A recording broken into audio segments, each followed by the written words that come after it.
শুনবো খরগোশ ও কচ্ছপ। বনের পথ ধরে চলছিল এক কচ্ছপ।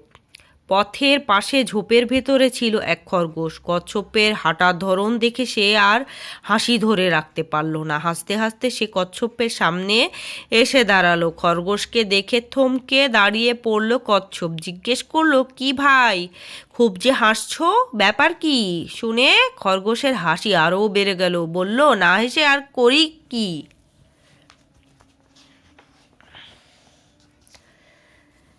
কি বলো? আহ, তোমার যা হাঁটার ঢং!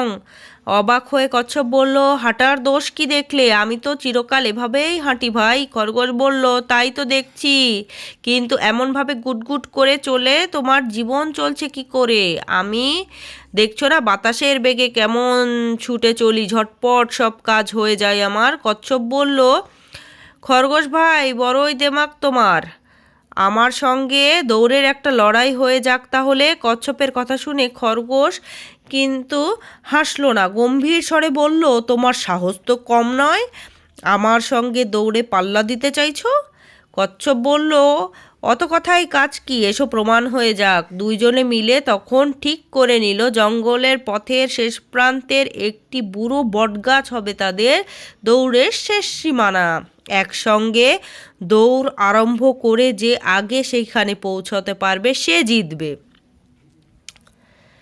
কথাবার্তা পাকা করে কচ্ছপ আর খরগোশ মিলে শুরু করলো দৌড়। কিন্তু কচ্ছপ এগুবে কি, চোখের পলকে খরগোশ তার পেছনে ফেলে অনেক দূরে এগিয়ে গেল। এক দৌড়ে অনেকটা পথে গিয়ে খরগোশ একবার থামলো।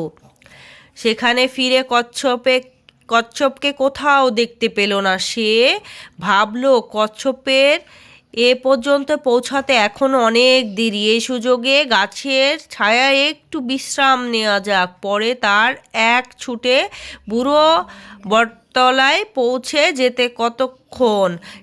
ভেবে সে পথের পাশের গাছতলায় বসলো বিশ্রাম করতে, আর কিছুক্ষণ পরেই ঘুমিয়ে পড়ল।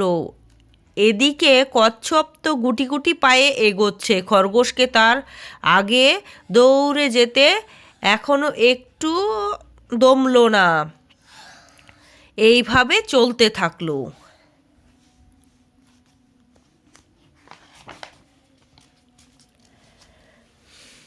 হাঁটতে হাঁটতে একসময় খরগোশ যেখানে ঘুমিয়ে পড়েছিল সে জায়গা পার হয়ে চলে গেল।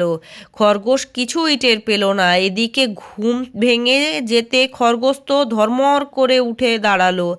সামনে পিছনে তাকিয়ে কচ্ছপকে কোথাও দেখতে পেল না। ভাবলো, সে নিশ্চয়ই এখনো পেছনেই পড়ে আছে। ভালোই হবে, একবারে এক ছুটে সে বুড়ো বটতলায় পৌঁছে আর একটা ঘুম দিতে পারবে। এ ভেবে সে ছুটতে শুরু করলো, কিন্তু পথের বাঁকে ঘুরতেই তার ভুলটা ভাঙলো। নিশানা গাছটা সেখান থেকে চোখে পড়ে। সে দেখতে পেল কচ্ছপ তার কাছাকাছি পৌঁছে গেছে, কিন্তু ছুটে গিয়ে তাকে আর নাগাল পাওয়া সম্ভব না। তবুও পড়িমড়ি করে সে ছুটতে লাগলো। খরগোশ বুড়ো বটতলায় পৌঁছবার অনেক আগেই কচ্ছপ সেখানে পৌঁছে গেল। খরগোশ সেখানে পৌঁছলে সে ডেকে বলল, কি হলো ভাই, দৌড়ের পাল্লায় তাহলে আমারই জিত হলো বলো? লজ্জায় খরগোশ মুখ নিচু করে রইল। তার মুখে আর কথা আসলো না। ধীরভাবে লেগে থাকলে কাজে অবশ্যই সফল হওয়া যায়। কি বুঝলা? কেমন লাগলো গল্পটা?